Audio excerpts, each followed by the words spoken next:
Welcome to Level Up Tribes. Level Up Tribes provides resources to help you attain the necessary resources to level up your mind, body, and soul and realize your full potential. It is about exploring, learning, providing you with the tools from the experts for you to create a better version of yourself. I am your host, Agnes Goodwine, and welcome, Tribes. Well, I'm super excited to have you on the show today. I was reading about your Givers University, and I can't wait to hear what you have to tell us. So welcome to Level Up Tribes podcast. I have EA Csolkovits. Did I do that right? Yes, you Okay, did. yay, awesome. He's an entrepreneur, a business consultant, a writer, and founder of Givers University. He's here with us today to talk about his humble beginnings, the mentors that shifted his life as a janitor to a millionaire at 23. His great success also comes with many stories of defeat, which he wrote a few books about it, and also created the Givers University to teach us what he didn't know at the time, which is all about wisdom, wealth, and wellness. So thank you again for spending the next hour with me and giving us all your golden nuggets. Thank you so much. And I look forward to sharing with your listeners as much as we possibly can in our limited time. Okay. And Well, it's good take we it have an away. hour. I was going to say, it's good we have an hour because I never say anything in 10 minutes if I can say it in 20. So that works out perfectly. Hey, I could give you more time if you like. We'll see how it goes, right? All right. So, tell us more about yourself, your background, your story in more details. So my platform, my community gets to know you a little bit better. Thank you. Happy to do so. I live in Michigan now, but I was born and raised in the Chicagoland area. Yeah. And my father was a milkman, and he actually delivered milk, and there was a box outside everyone's house, when I was 5 years old. I remember helping him on his milk route. He had a delivery truck for Twin Oaks Dairy, and back then, by the way, only the big 18-wheelers had refrigeration. So, he had to get up at 3 in the morning and he'd chop up with an ice pick these huge 6-foot tall blocks of ice to put on Wow. the milk to keep it cold while he was delivering it, right? And you know what was interesting, Agnes, is that back then there was this box outside everyone's house, and that was called the milkman's box. And Mm. it always had money in it, and not one time did anyone ever touch it. Different times, Wow. Yes. little different times, right? So, milk came in glass containers, glass jugs, glass gallons. They probably switched to plastic because of how many I broke. But anyway, but it's very humble, background. My father was a milkman, right? I mean, about as humble and, maybe middle to lower middle class, if anything, but I have very fond memories of helping him on his route at 5 years old. And then at 16 years old, Agnes, I took my first step into becoming prosperous, and I became a janitor. Now, I didn't mind. I didn't mind being a janitor because business was always picking up. What? Anyway, so here I was as a janitor at 16 years old, and I had two extraordinary events happen to me when I was 16 as a janitor. The one was at 16, I was able to be bonded, which means insured. So that means if my buffer hit a piece of equipment, the insurance company would pay for it. It allowed me to be in expensive businesses with expensive equipment and also expensive homes. Every Wednesday, I clean the home of a lady whose name, when I mention it, won't mean anything to your listeners until I make the movie reference. Then they'll know who it is. Okay. So, but every Wednesday, I was cleaning this $1 million mansion, full-time maid, full-time butler. I was there to do clean the swimming pool and buff the floors because you had special tiles on the floors, and to clean the garage, which, by the way, I loved cleaning the garage because in the garage, in order to clean it, I had to pull out the Rolls Royce, Oh, yeah. which meant I sat in a car that was 10 lifetimes of my income. And then at night, I would go home and drive my Rolls Canardly, which basically is rolls down one hill, can hardly make it up the next bit hill. So I had a Rolls Canardly, but I loved being in this lady's Rolls Royce and pulling out. I'd clean the garage 3 times in a day just so I could be in that car. Her name was June Martino. Now the name doesn't mean anything until people might have seen the movie out a few years back. It will be on for some time because it's a pretty good view. The name of the movie is called The Founder. It's about McDonald's. And Hmm. Michael Keaton plays Ray Kroc. And it's called The Founder. It's a great view. If you haven't seen it, I recommend it. I'm surprised I haven't seen it because I love Michael Keaton. Yeah, yeah. Oh, he's great as Ray Kroc. He really is. And I Okay. want to share with you though that in the beginning of the movie it says this is based on a true story. That's true. It is based on a true story, but it's not the true story. All right. I lived it. I lived in the greater Oak Brook area. So in my lifetime, I witnessed the whole experience of McDonald's from Des Plaines number one, which we drove by 100 times at the end of our milk route when I was a kid, right? I mean, literally Wow. drove right by it, right? So I witnessed this whole thing. And in the movie, you will see Michael Keaton, who, by the way, Ray Kroc is not the way he's portrayed with the Hollywood spin to give Of drama to the course. movie. It's drama to pull the watcher viewer in. He really wasn't that way. I mean, again, I witnessed all this, right? In the movie, Michael Keaton, Ray Kroc's talking to a lady outside his office all the time. He says, June this, June this, June this, right? That lady is the lady whose house I cleaned every Wednesday. And her name was June Martino. When I met her, she already had the third most controlling stock in McDonald's. And she was actually, later on, after I'd met her, the first woman to trade on the floor of the New York Stock Exchange. She was an Whoa. amazing lady, right? So one day, and I mean, and the amazing thing, Agnes, was I couldn't believe how approachable this woman was. I thought, man, she's worth more zeros than I have fingers and toes. It's so nice, always nice, always so pleasant and approachable. And if I was buffing the floor and she walked through and I was looking down at the floor, she would say hi even if I didn't look up. I mean, and in my mind I thought rich people were the opposite. They were snooty Wow. and push you down and they take anything from you and they don't care, me first. She was so the opposite. It wasn't even funny, and it intrigued me. I thought, man, Mm. she's like the opposite of what I thought rich people were. Because I'm son of a milkman, burnt out janitor. So to me, Yeah. this is like Never Never Land. I'm being even in her house, full time maid Right. and butler. So one day I went up to her and I got up all the courage I could as a 16-year-old snot nosed janitor. And I went up to her and I said, hi, June. She said hi. She knew who I was. I was in there every Wednesday and always, again, so approachable. And I said, could I ask you a question? She said, sure. I said, could you tell me about it? And she said, well, what's that? And I said, well, the whole McDonald's thing. I'm not kidding, Agnes. She put her arm around me, brought me in the kitchen, and the entire day told me the entire story from where she worked for Ray Kroc when he was a milkshake mixer salesman, all the way up to almost the minute we were sitting in the kitchen and everything in between, step by step. And I'm looking around thinking, man, is there anyone else here? Because who's why is she the whole day telling me that has the maid and butler bringing us food in the kitchen so she can keep telling me the story? And I'm thinking this is craziness. I just I can't believe she's taking the time for this Yes. kid. And there was a time in the movie this is referenced. So I'm sure I hope you'll see the movie because it's Well, and and it really is. There's a many events that are nodded to, that kind of thing. But there's a part in the movie where June Martino goes to Ray and says, "Ray, we're out of money." She told me about that live decades before the movie came out that actually oh, happened, and she said Ray couldn't afford to pay me, so I agreed to work for nothing. He gave me in exchange worth less than zero company stock because company wasn't worth anything and there was no money. And he mhm. agreed to take some of the phone calls from my bill collectors if they called me and wanted money. So I just asked her. I said, June, I'm a janitor. I work Friday to Friday, paycheck to paycheck.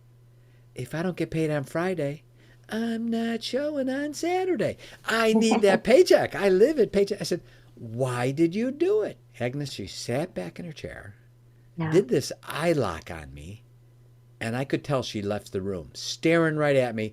I had just inadvertently asked her a question no one else had ever asked her. Everyone wanted to know what happened with McDonald's, but no one ever asked her why. So when I said, why did you do it? She sat back and just stared at me for about 10 seconds, and it seemed like 10 minutes, right? And I'm going, do, do, do, do, do. I'm wondering where I should be looking because here's the icon, June Martino, stare me down, and not home at the same time, right? And then she spoke. Agnes, it made the hair stand up on the back of my neck. What she said, the way she said it, and I remember the very first thought that came into my mind right after. When I asked her, I said, June, why'd you do it? Yeah. She said to me, because I believed in Ray. Oh, wow. And I remember even now, more than 4 decades later, I still remember exactly the way she said it and how it did and the impact. And my first thought after Agnes was, that's it. That's what I need. I need to find me a Ray Kroc. I don't. Yes. It didn't work out too bad for her. I'm cleaning her $1 million home. I'm driving a Rolls Royce out, full time maid and butler. It didn't work out. I need one of those. I need someone that can Hmm. put me under their wing and teach me what I don't even know I don't know.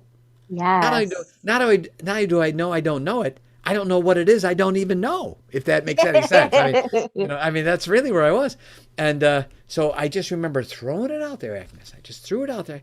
Where would I find my Ray Kroc? Where Wow. would he be? How would I meet him? About 2 months later, at the janitorial service, we got a phone call of a guy coming in from Michigan. I'm still in Chicago working for this Hmm. janitorial service. And the guy's opening a diamond business and wants to see some carpeting. And we sold carpeting. So my boss sends me over, and the guy offers me a job. And he became my mentor. He became, in fact, the father I never had, even though I had a father. And I became the Yeah. son he never had, even though he had a son. And Was he was, that Sam Robbins? that's exactly who it was. And he, a puritanical genius. And I say that because I've met over my business career thousands of educated idiots. You know, and, they have all the book knowledge. They can Hmm. spew it all back at you because they've read it, maybe memorized it, never have done it. Zero execution skills, zero implementation skills. Well, this was a man who had done it and done it and done it, a puritanical genius, right? To share a story with you. And the reason I'm covering this is because all of these events that I share with you about with him were directly relatable to what happened with my life next because they were lessons I learned. Yeah. So he told me, my mentor, told me, Sam Robbins, about what it was like to grow up during the Great Depression in the United States. And he said, people were jumping off of buildings because they had lost their fortunes committing suicide. He said there was Oh, multi-mile long soup kitchen lines, multi-miles long to get a bowl of soup. He said no one even had food. He said, and for some of our meals, we ate cardboard. wow. And he's told me about he was walking around one day because no one, everyone was just sort of walking around and they were just like zombified, just trying to find food, if you will. And he Yeah. said he went by the store and he saw a guy standing in the back of it and the store was empty. So he just went in just to talk, sort of burn the clock kind of thing. Turns out the guy owned the store. It was a sewing machine store. It was filled with sewing machines, all collecting dust. No customers, nothing else. So my mentor was talking with him and he said, yeah, I said, obviously there's no customers. No one's buying sewing machines. They want food. Yes. And he said, I'd let all my employees go. I had no money to pay employees. He said, I own all these sewing machines and I'm the owner. He said, but there's no customers and, I'm just sort of twiddling my thumbs because the sewing machines are paid for and collecting dust.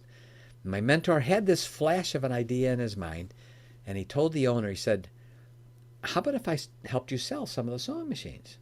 And the guy said, what? Yeah, what do you have in mind? He said, well, certainly people can't afford to buy a whole sewing machine now. He said, how about if we sell them on payments that they can afford? And he said, we'll split the payments. I'll guarantee the sewing machine. So if someone walks with a sewing machine, you'll never be out. I'll guarantee the sewing machines. And he said, we'll split the payments and maybe I could sell some of them. The guy said, man, go for it. I mean, selling one is more than I'm selling right now and they're all paid for collecting dust. And so the next thing, which was really incredible, my mentor did, is he put together a flyer and passed it out everywhere. And the flyer said, women to work from home. He said he never even caught up with the response because there were so many people responding because no one was hiring. And he said the fact that anyone was even hiring was incredible. He said never actually even caught up with it. And he built this network of women, a community, if you will. And he sold them sewing machines on payments. He gave them the patterns to sew with. He gave them the material to make the garments with, and he guaranteed he would buy the clothing from them, thus guaranteeing their income so they could make payments on the sewing machine and have an income left over that could help them buy food and everything else, everything everyone needed. And then Brilliant. I'm not done. It goes Okay. more. Okay. As high quality, handmade, deep discounted clothing that the stores could then sell to their customers because everyone wanted high quality but the lowest price possible price. And it was deeply discounted. So in 18 months, Mm-hmm. while people are jumping off of buildings, multi-mile long soup kitchen lines, in 18 months he earned $1 million. Now, Wow. when someone tells me they have business problems, I go, no, you don't. You have no idea what business problems are. But and my mentor shared with me, Agnes, he said, what I simply did is I recognized each of their problems and I solved them. The business Yes. owner had to get rid of those sewing machines, right? Mm-hmm. The women needed to work from home, and he created this multi-state huge community of women working from home. Yeah? And then from that, he said the stores needed good products that were high quality but deeply discounted that people could afford, and the customers needed the clothing. He said, Yes. I went through and solved every one of their problems. And he said, and it came back to me. So at 19 years old, I asked this man, I said, Sam, will you teach me everything? Don't hold back. Please teach me it all. And he said, okay, I will, but I want one thing from you. When the time is right, and you will know that time, I want you to teach as many people as you can everything I taught you. So at 19 years old, Agnes, I made a vow. I made an oath to my mentor that today has manifested itself as what we call Givers University. And it all started because of that, I became such a huge advocate for mentor. The things that happened in Yes. my life, the blessings I had at such an early age, were not because I knew what to do. It was because I was what I call intelligently ignorant. I was just dumb Yeah. enough to listen to someone else who genuinely knew, not someone that Yes. said they know. There's a big difference. So I advocate for mentoring. I advocate for mentorship.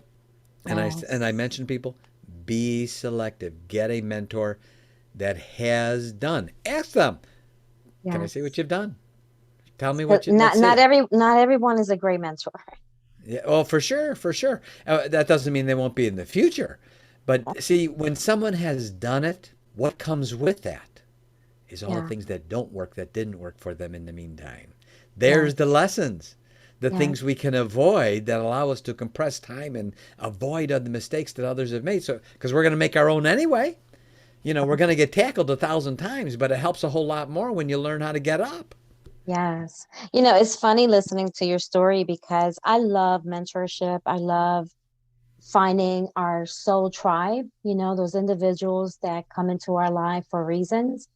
And so my job, when I was 18, I used to clean offices Hmm? at night. And so I really didn't know what I wanted to do with my life. I was a teen mom. I had my son when I was, 17.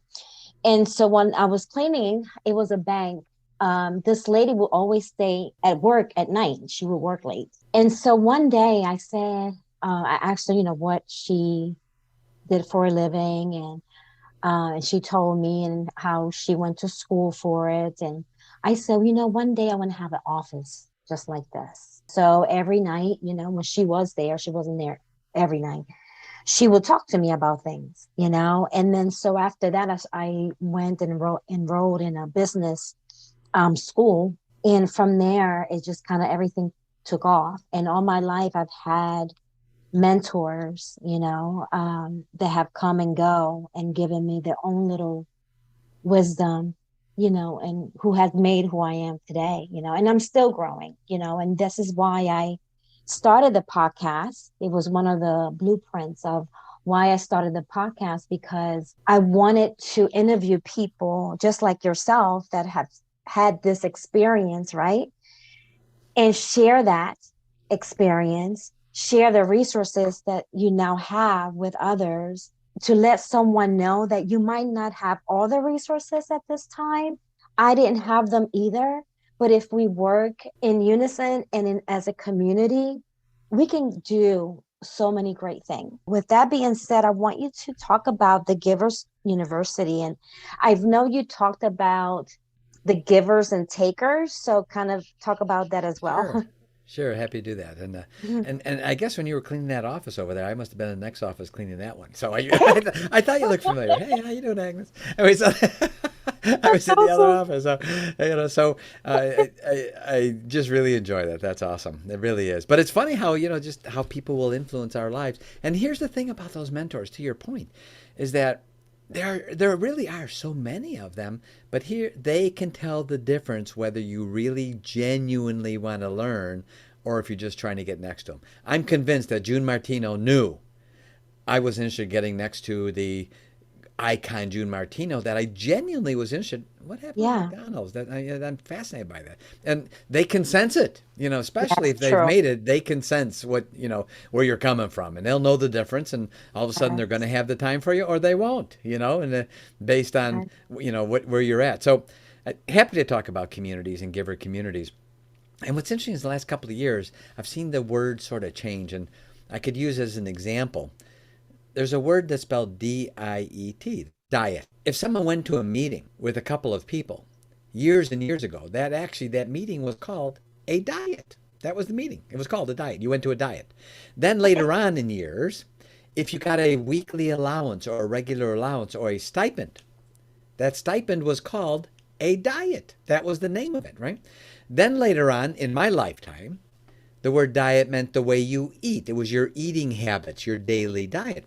Now you say the word diet, it means weight loss, right? All the same word, spelled the same way, over many years, totally changed meanings, right? Hmm. I submit to you and your listeners that we've seen the same thing in the last couple of years specifically. The word community has changed. See if this rings true, because I've been dubbed more than once already. Come join our community. Be a part of our community. We're all like mind. And you join, and within 6 hours, they're trying to sell you everything under the sun, right? Right. Yes. That's not a community. That's a customer list, right? Call it what it is. Why are you baiting and switching me? If I'm interested in your product, yeah, I'll stay on your list and learn about it. But don't say it's a community and bait and switch me when it's not, right? It's a customer hit list. It's a prospect list. Call it what it is. Don't call it a community, because that's not what it is. So I call those taker communities because they're designed to take something from you: money, time, effort, whatever, right? They're not really communities in the puritanical sense. So we began to teach people the distinction, but also how to do it, what to do about it, if you will. So we began to teach people what a giver community is. And first of all, with the giver community, there's two things I can share as stories, which, again, my mentor shared with me, that are part of the foundations of any good, a real solid community, right? There's an excellent book out, still is obviously, by Napoleon Hill called Think and Grow Rich, and Oh, he talks yeah. about he talks about the mastermind, right? And when Napoleon Hill started talking about the mastermind, it was very novel, and he does do a great job, a masterful job of explaining what it is. He does not explain how to do it, right? And Yeah. because at that point it was just enough to explain what it was. Yeah. That's where we come in at Givers University. We explain how to do it and what are the parts and how do you do that, right? Step by step, which I want to go through with your listeners now to share with them as something I promise you they've never heard anywhere else. And so that they can listen to your podcast over and over again, take notes on it, what I'm about ready to download informationally, because you are, and what you do is a form of mentoring for them. And this is a great opportunity. And they can go back and hear it more than once with the wonders of our podcasts and stuff, right? So, two stories that are a foundation of these giver communities are directly relatable to what my mentor did with me, if you will, in my training. One day he came to me and he said, "Let me tell you how this thing called life works." I said, "Okay, this should be really interesting, right?" And he said, "Picture in your mind this scale. And on the right side of the scale are all the things you're going to get in your life, all the rewards, the benefits, the incomes, all the blessings you're getting. All that's going to come from the right side of the scale. On the left side of the scale, all the things you're going to contribute in your life and give, your time, your effort. You're going to care, you're going to help, you're going to invest, you're going to participate, right?" He said, "What's interesting about this scale is it's never out of balance." He said it seeks to balance itself, and even at a moment, in a static snapshot of time, when it seems like it's out of balance, it's not. It will always right itself, and amazingly fast, it will do it. He said, so here's the thing. He said, I'm going to share something with you, and it's going to be a little hard for you to do it when you first hear it. But once you get it, and once you get your head around it, he said, man, are you going to be powerful? He said, because no one has figured this one out. He said, remember that right side of the scale of all the things you're going to get? He said, forget about it. Forget about that part of the scale.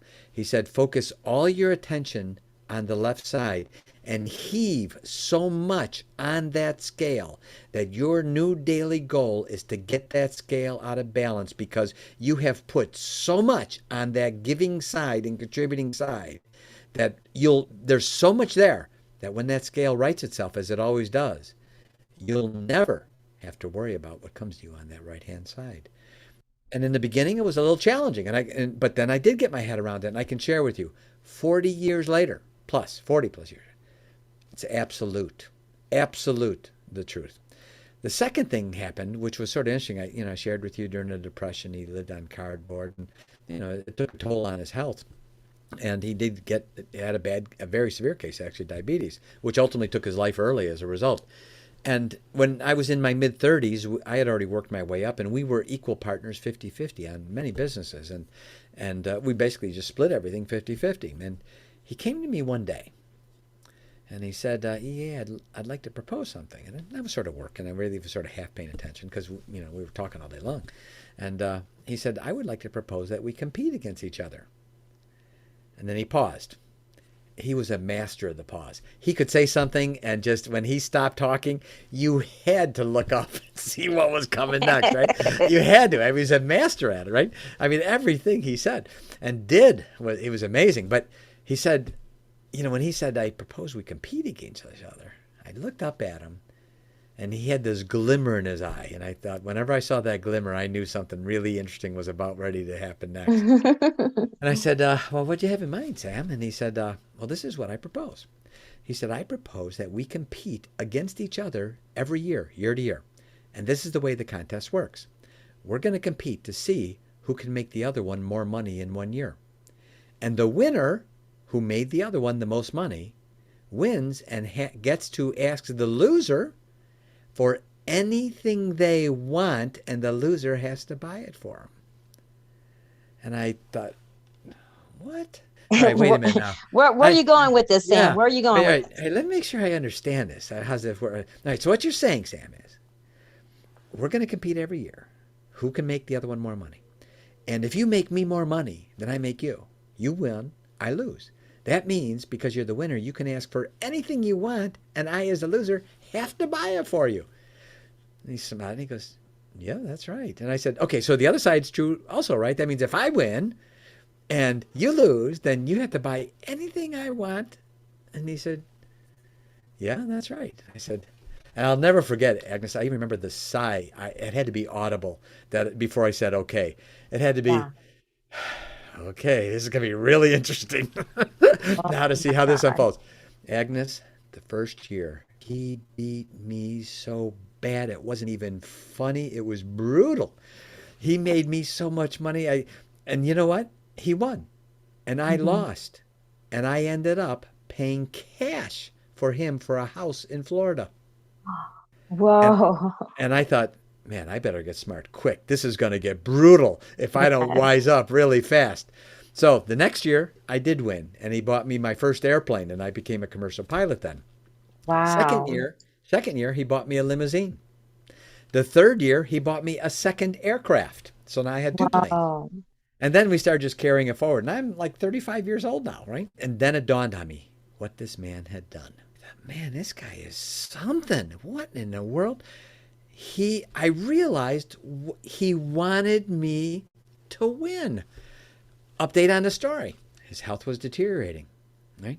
I'm in my 30s. There's no way he can keep up with me physically. He can't put in he's not able to put in the time I can put in every day. He's Hmm. not able to keep up with me just in working and effort and business and everything else. He knew he couldn't keep up. And since we were splitting everything 50-50 down the middle, he didn't want my head to get goofed up because we were splitting everything 50-50 and I was working harder than him and we both would know it. So he put this together so my head wouldn't get screwed up in advance. Agnes, what kind of person comes up with this? To think in advance what could possibly happen. Right. He wanted me to win every year, Hmm. knowing I would. and wanted me to have that perk. And I thought, holy mackerel, this guy is something else.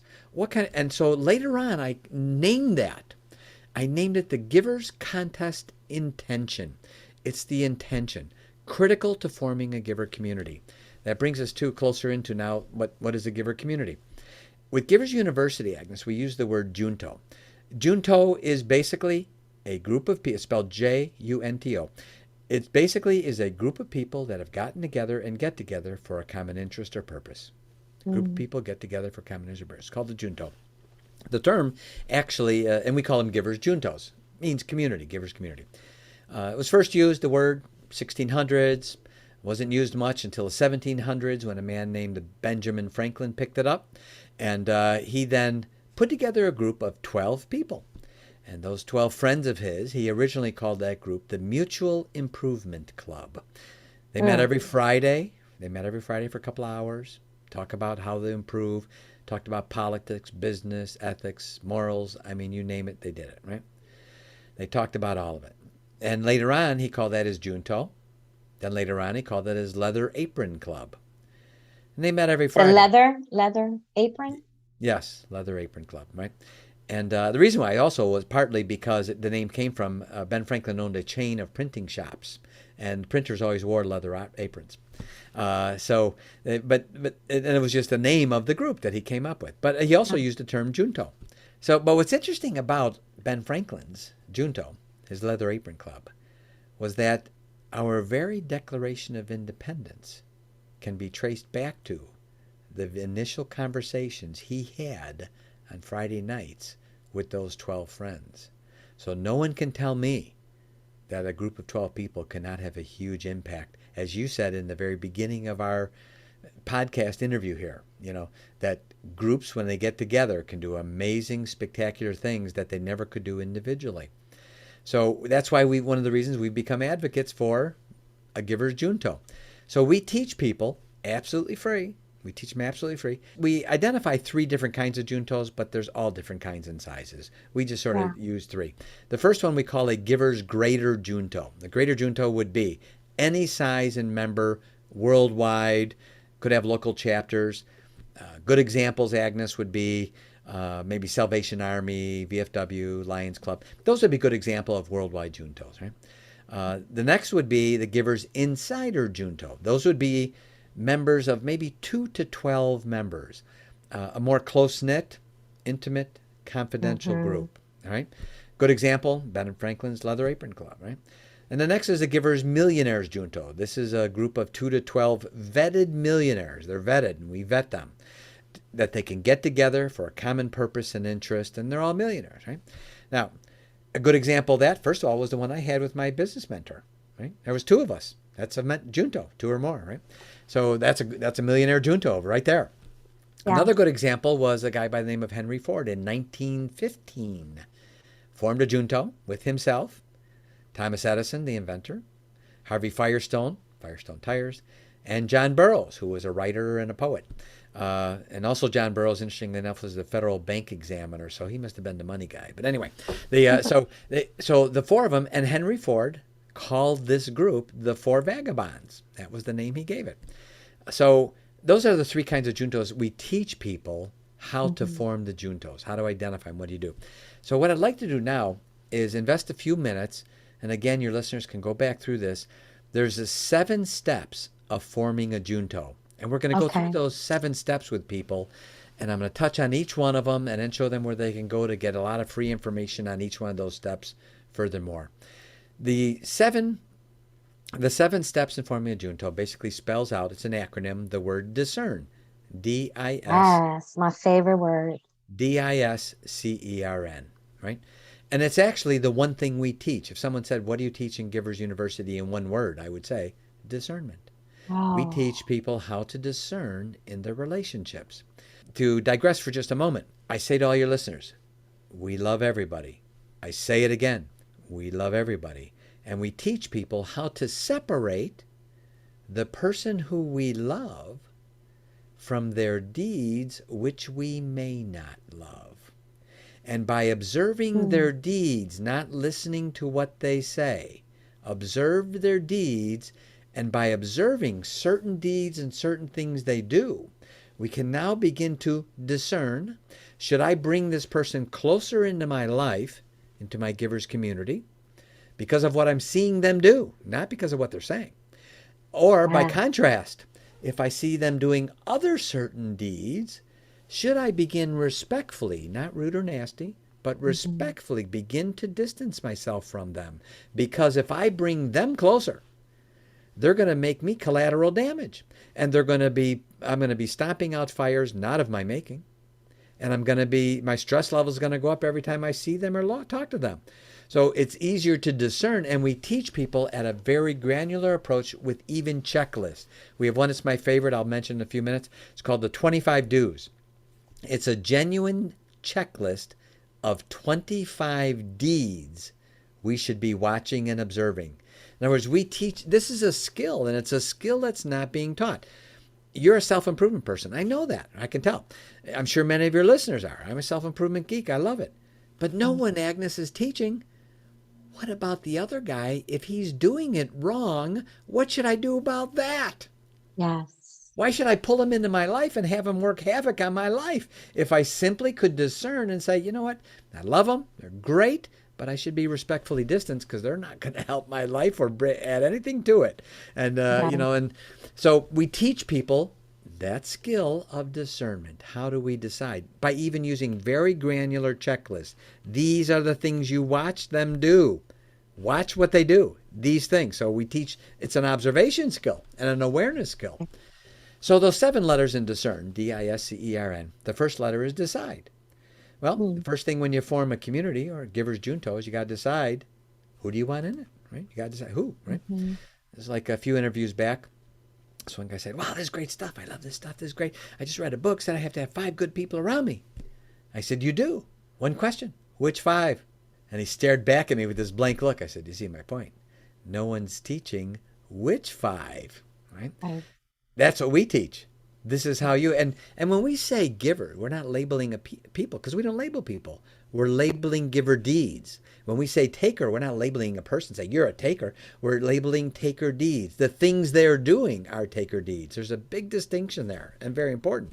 You mean like not their character so much, but their behavior? So Correct, that because their be, behavior is a manifestation of their character. In other words, my talk talks and my walk talks, but my walk talks louder than my talk talks, yes, I right? get you. Yes. Yeah. By the way, I just want you to know I practiced that before I said it before. But so D is decide, right? And we even have free checklists we give people. The 25 do's helps them decide. They actually go through and watch and it's a checklist they can keep themselves and make check marks on the left side by givers, right side on takers, and the bottom total it, and they're already down the path of, is this the kind of person based on what I see them doing, not what they're saying, because people can learn the right things. And people very easily, Agnes, confuse sincerity with truth. I have met many people that were sincerely wrong. Yeah, It doesn't mean they're not sincere, it just means they're wrong. Right? yeah. And the idea, one of the best definitions I ever heard of truth from a mentor was when words and deeds match. Mm. And I always thought, wow, That's where magic happens. that's a great definition, right? So the I in discern, next letter, is invite. How do you invite? If we're talking about an insider junto, how do I invite these 12 people? What do I say? What do I do? The next letter is S, seed. What are the expectational agreements? This is critical. Where Napoleon Hill masterfully mentioned what a mastermind is, but I've seen in my lifetime, and maybe you have too, where a group of people get together, everyone's got great intentions, and 2 or 3 months later, it just sort of dissipates. It Yeah. just sort of dissolves and go by. And it always was a curiosity to me. Why does that happen? They got together for the right reason. Why, what happened to the glue? And where's the steam of it? What happened? So that caused us to dig deeper and find out those reasons why. And S was one of the big ones, seed. They're not seeding. In other words, when we refer to seeding, we're talking about get expectational agreements up front before we can Mm. accept you in to be a part of our 12. These are the things we hold each other accountable to do. Each of us Yeah. hold ourselves accountable. And these are the expectational agreements. These are agreements we expect all of us to fulfill up front, right? Now, as an example of a Givers Junto, and by the way, we teach people how to do any kind of Junto they want, so I'm just using this as an example. If Okay. someone wanted to form a Givers Junto, we have what we call the 3 pillars and the 1 intention. These are the expectational agreements they have to agree to up front before they can be accepted as a member into the group, right? Okay. And the 3 pillars, I'll break them down. The first one is what we call in Givers University our credo. Give to be great, that you can be great by giving. You don't have to be a taker to be great, right? Give to be great. Mm. Second is our pledge, to help every Givers Junto member lead a life of predictive, massive, and exceptional happiness, freedom, and greatness. To Mm. help the other members lead those lives. And 3 is our labor of love. Every Givers Junto needs to have a labor of love, something much bigger than themselves. We're actually launching our labor of love this fall. We have actually figured out how to end hunger 1 zip code at a time. Mm. I can't wait And to we're see that. and we're going to launch it in the fall, and it's going to be nothing less than extraordinary. And all the Givers Juntos will participate in that. Now, those are the 3 pillars, our credo, our pledge, and our labor of love. A good Junto, no matter what kind, should have those. There should be a credo, a pledge, or a labor of love, and a labor of love. I gave you examples of what ours are, which people can use if they want, and that's great. Awesome. Now, Yeah. the 1 intention. So I said there's 3 pillars and 1 intention. The intention is the giver's contest intention. Remember the story with my mentor who came to me with the contest. Mm-hmm. When a Junto works properly, everyone has agreed up front before they're accepted that I, as an individual, will do my best to contribute more to the group than I receive back. And everyone must agree to that up front as a condition of being a part of the Junto. That's a giver's contest. Remember, the contest was whoever can make the other one more money, right?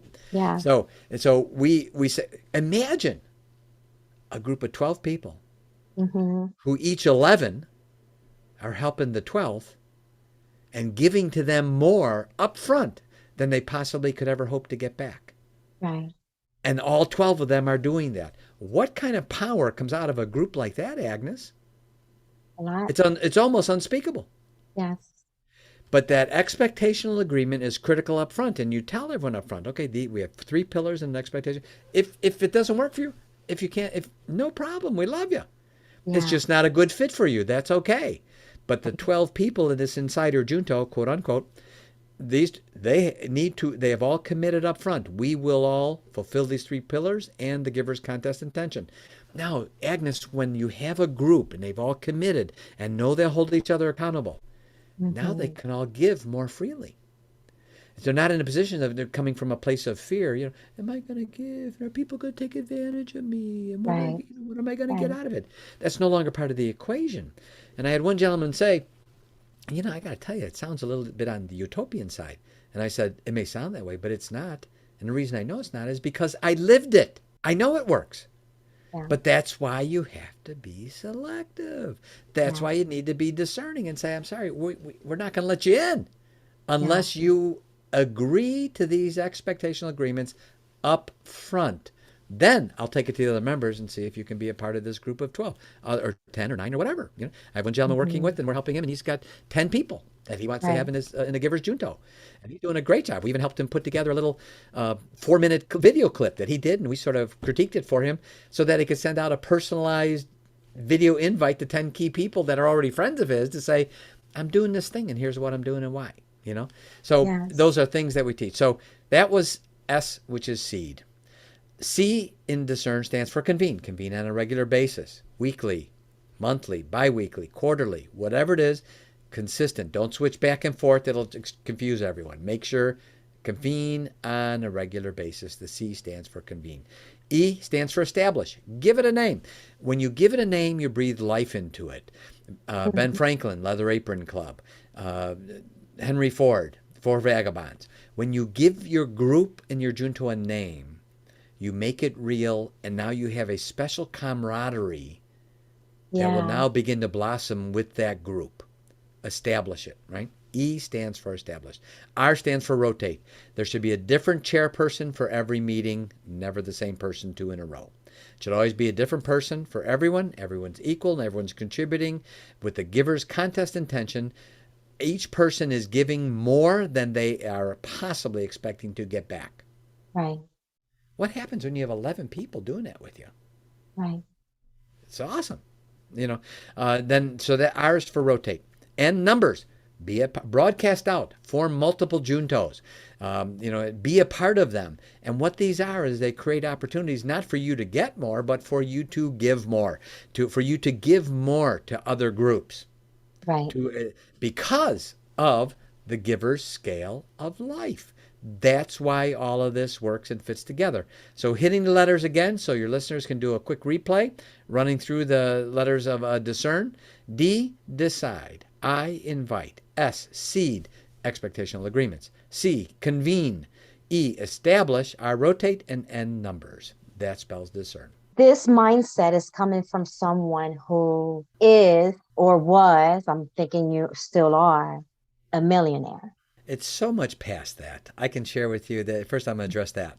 Right with But that. hold Okay, on. okay. Yeah, the answer is yes. So stay with me. And so because life is hard, right? There's so many things going on. I have to kind of play the devil's advocate here, right? Okay. Right. For those listeners out there that we're Okay. not at that level yet. We're trying to get there, but we're Right, right. not there yet. I know that from a spiritual standpoint, we are here to give. Because when we do give, that's just my personal belief. When we give, we're going to automatically receive that back in some kind of way. But there's other people that are trying, they're listening to your 7 steps and really trying to create something in their mind, whether it's business wise or whether it's a nonprofit or whether it's a group of whatever it might be. And they're taking your 7 steps to create that givers community, but they don't have the money to do it. Right? They don't have the resources to do it. I think that's the questions that might be popping up. Do you want me to address that? Yes, Okay. please. Well, first of all, the blessings I've had in my life. Being a millionaire at 23, at the age of 33 was the first year, or 1989 actually, was the first year I earned $1 million in income in 1 year. That's different than a millionaire. That means Yeah. after I paid all of my taxes, not business income, after I paid all my taxes that year, I had earned $1 million in my pocket, right, in personal income and salary, right. So that's a different kind of millionaire when you got the money in the bank, right. Right. So it's not just owning a piece of property or something. It's totally different. Yes. So and I can share with you that fortunes, the things that my mentor taught me, helped me as fortunes went in and out of my life multiple times over and over again, right? And they Okay. do, because he said you're going to be tackled 1,000 times. These things that I'm talking about can be done with little or no money whatsoever. And you raise such an important point, and that's one of the reasons why we wanted to walk people through so that they don't. I believe I'm blessed to come from a position of strength. I don't think money is evil. I think the love of money is evil. Solomon, who even to date was the richest man that ever lived. Do you know his holdings have been calculated at well over $1 trillion, just his gold and silver, not even including cattle and everything else and land, right? So certainly there's nothing wrong with money. It's the love of money. See, money is a yardstick. I mean, for those that gave and those that did things, if we didn't have money as a yardstick, if we had toothpicks, you would automatically get more toothpicks. That's the way it works, right? So I want the people that don't let money be an obstacle, because it's not. In fact, you bring up a really good salient point, and that is, my mentor said, do you know in your life you'll never have a money problem? And I said, oh, really? How does that work? He said, you'll have idea problems, but you won't have money problems. He said, let me explain that. Every answer, every solution, every business, no matter how big it is today, at one point, somewhere, started with an idea. He said, the problems I solved for all those people and earned $1 million in a depression. What did I do? It was an idea. In Yeah. fact, I didn't have any money. Mm-hmm. Here's a guy living on cardboard, earned $1 million in 18 months. So when someone says, I don't have enough money to get going, I say, No, sorry, Yeah. that don't fly. Right. So what they have, it's an idea problem, not a money problem. Right. So what we do is to circumvent that issue so that people know, how do I do this? We set all this up on YouTube. We have a Givers University YouTube channel. It's one word, Givers University. Put it in, and they Okay. will see a playlist that literally is how to form your own community. And right now we're on episode 18. They're all about 2-minute clips. Takes them all the way from the very beginning. What is a Givers Junto? How do Yeah. you do it? Step by step. We go through these 7 steps in detail. And Okay. now I'm at, let's see, we're on episode 18 because we do one a week. And they're 2-minute clips, right? So they're not long or anything. And right now, episode 18 through 21, because we'll be done at 18, 21, are about the agenda. Once you have your junto formed, what do you do?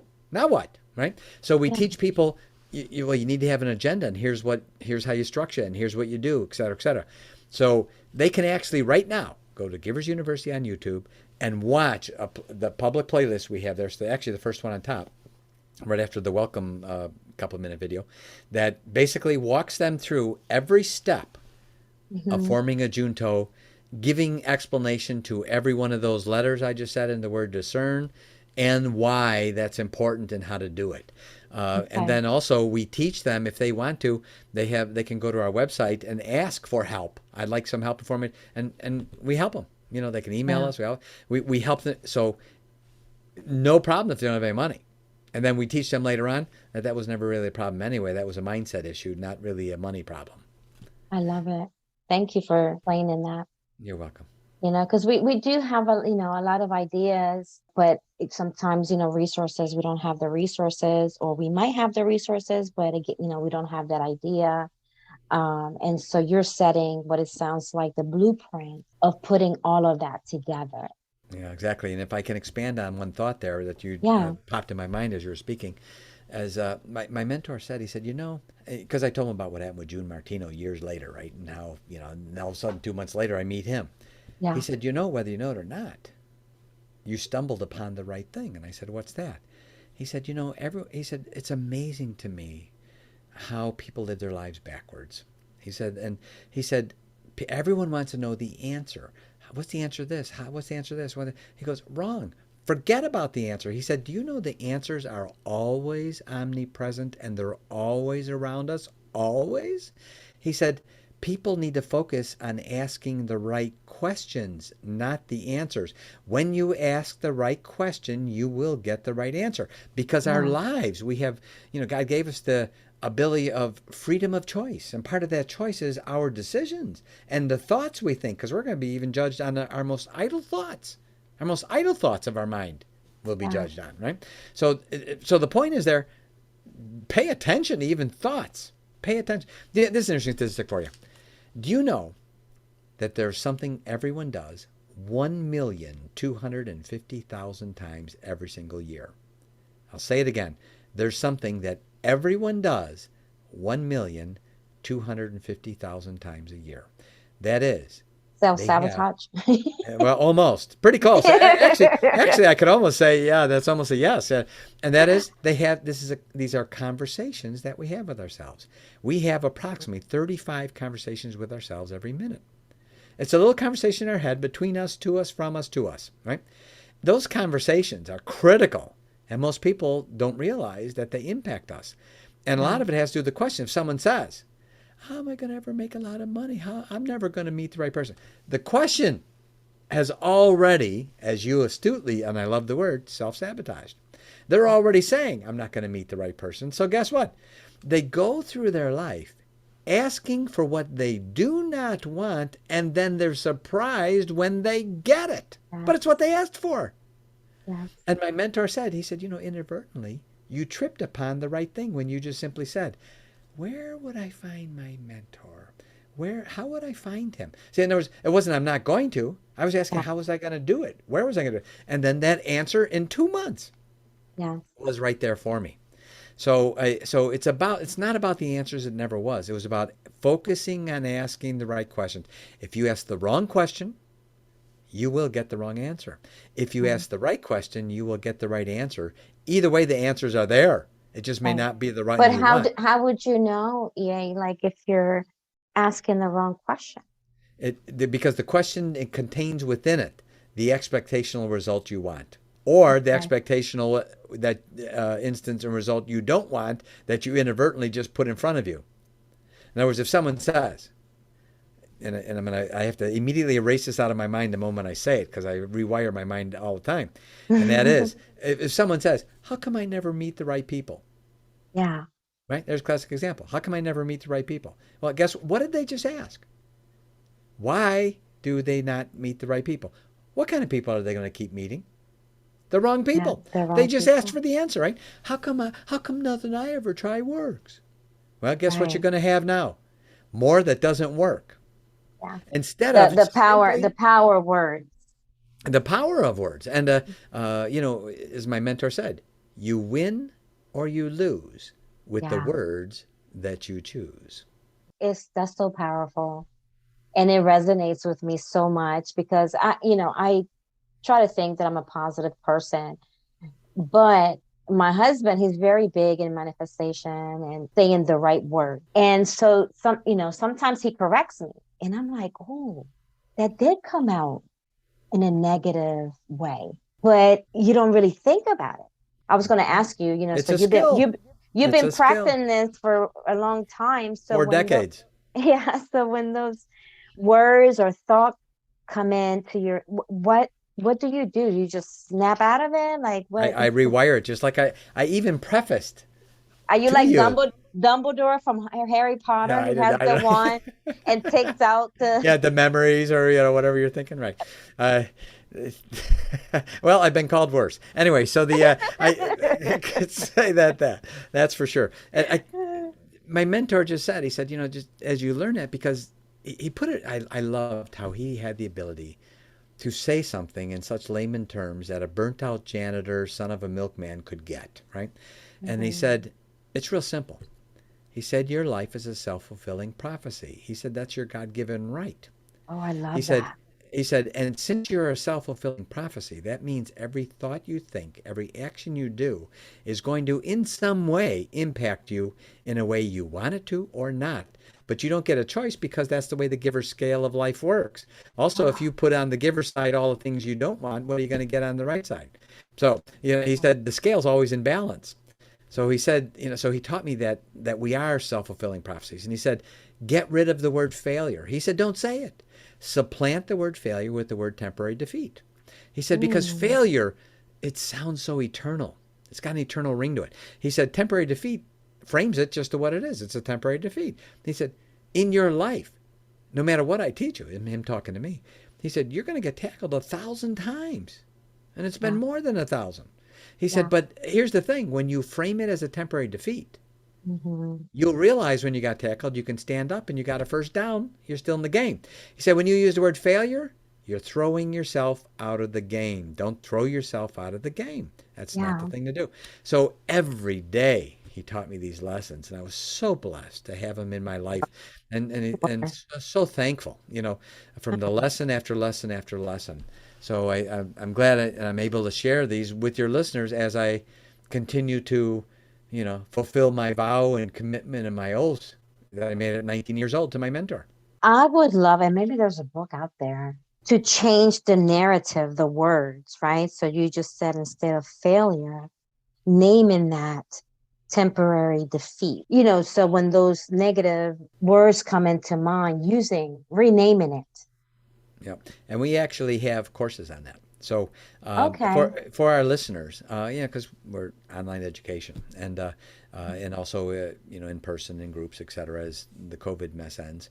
But what we do is very simply we for our listeners who want to learn more, then go to our website. It's giversuniversity.com, plural, giversuniversity.com. When Yeah. they go there, they sign up for the newsletter. They should sign up. It's free.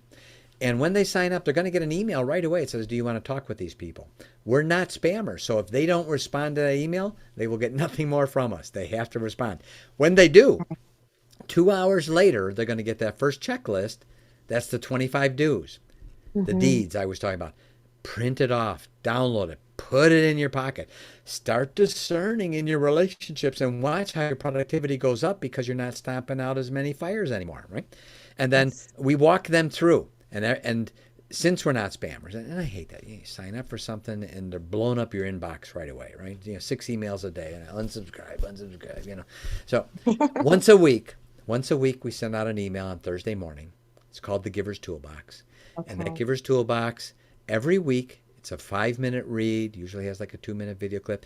We give them another tool that they can put in their relationship discernment toolbox every week. It comes out Thursday, 5 minute read once a week. And from that, they learn about us. They learn about our courses. We have a Yeah. 3 course series called Give to Be Great. The first course is called The Giver's Mindset, how a giver thinks. The second is The Giver's Lifestyle, how a giver lives. Third is The Giver's Lifelong Learning. These are actual courses with book and audio together. And they can go and they'll learn about it. They go to our website, they'll see it all there. And it absolutely teaches them step by step exactly what you just got through saying. They can complete the courses on their own, They can complete the course on their own. There's a cost with the courses, so but and there's no time frame where they have to complete. correct. They can complete it on their own over a certain time period. They can do the graduation course, which includes all 3 of them. Which is called the Give to Be Great series. Those 3 courses, or they can do them one at a time if they want. And the website has all the info on there, and they can do it at their own time. They get a certificate of completion, and then also they get our weekly newsletters, and they find out more about what we're doing and the things we're going to be doing, especially as we launch our labor of love. Come the fall. Which we're Okay. very, very excited about being able to impact the world in such a positive way. And Yeah. there's so many today, and maybe you've seen it too. I've just in my lifetime, I've never seen such a hopeless time. Hmm. And it is true. Yeah. Where they have no hope, they will perish. And Yes. it's time for people like me, like you, Yeah. like your husband, like your listeners to step forward and start giving hope and Yes. helping people that there is more. This isn't the way it Hmm. needs to be. We can make a difference, and let's do it together. Yes. Oh, I love it. Yeah, so if you want to start your community, your own Givers University, you know who to call, who to contact. I was wondering, EA, like how many people are under you? Like, Well, it's quite a network. is it? Yeah, I mean, it really is.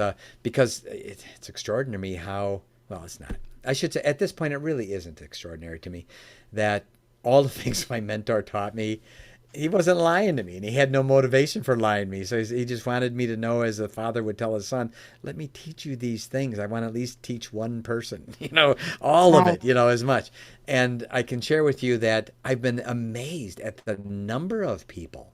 I mean, Hmm. literally groups that have said, we want to help. We want to participate. We really like your message. It's a message we need today. And I just say, well, how would you like to help with that? And they say, oh, great, we'd love to do that. So there are people in house, and then there's people that volunteer and participate too, as it's getting out there the message. And let's see, since last April, let's see, I think I've done about 170 interviews on different podcasts now. My goal was 200 interviews April Yeah. to April, and I pretty much hit that. And then we'll be on to the next phases of the project. But the blessing has been being able to teach people that we can separate a person who we love from their deeds, and that and that being a giver or taker, we're not labeling the person, we're labeling the deeds of that person, and those are Yes. changeable. We teach Yeah. them you can change them. They're not, a person doesn't have taker deeds for eternally.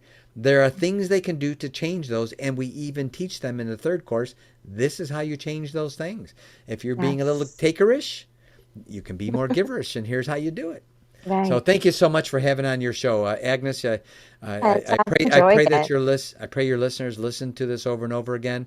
Mhm. If they have someone in their family, maybe that's being a little takerish, and they say, I need to have this conversation with them, but Yes. I love them. I don't want to hurt their feelings. Or like, Yes. what should I do? What should I do? One of the Yes. best things they could do is share Yes. your podcast with them. Yes, It's a absolutely. it's a third party. And you can say, I just heard this really thought-provoking podcast. Listen to it and give me your opinion on it. Let me know what you think of it. You never know. It might open up their mind. Yes. Because all of this, even though we're looking at the skills of other people and their deeds, there's an automatic self-assessment built into all of it, where they look and they Yeah. say, Oh boy, number 13. I'm way off the rails on that one. I better get my act together. So that part is built in, and that Yeah. helps them as a result. So again, thank you for having me on your Oh, great yes. show. Thank Thank you you. for coming. Is there anything else you would like to add or discuss that perhaps we didn't touch on today? A final thought, and that Yeah. is three phrases my mentor talked me into saying to myself every day. And I have said these three phrases to myself for over 4 decades, 40 years plus. And I can share with your listeners as a matter of fact and personal testimony. Hmm. Because what they say, you can't have a testimony till you've had a test. Yes. Right? So here, as a personal testimony, I can share with you these three phrases really work and helped in all the different times and the lessons and the bruises and the bloodletting in my life and all these things that seem to happen, right? And all the blessings, which they all were step by step. I share with these three things with your listeners that they may begin saying them to themselves. I have, and they work. And they are as follows: I will never give up. I will keep rising up. And I will always overcome.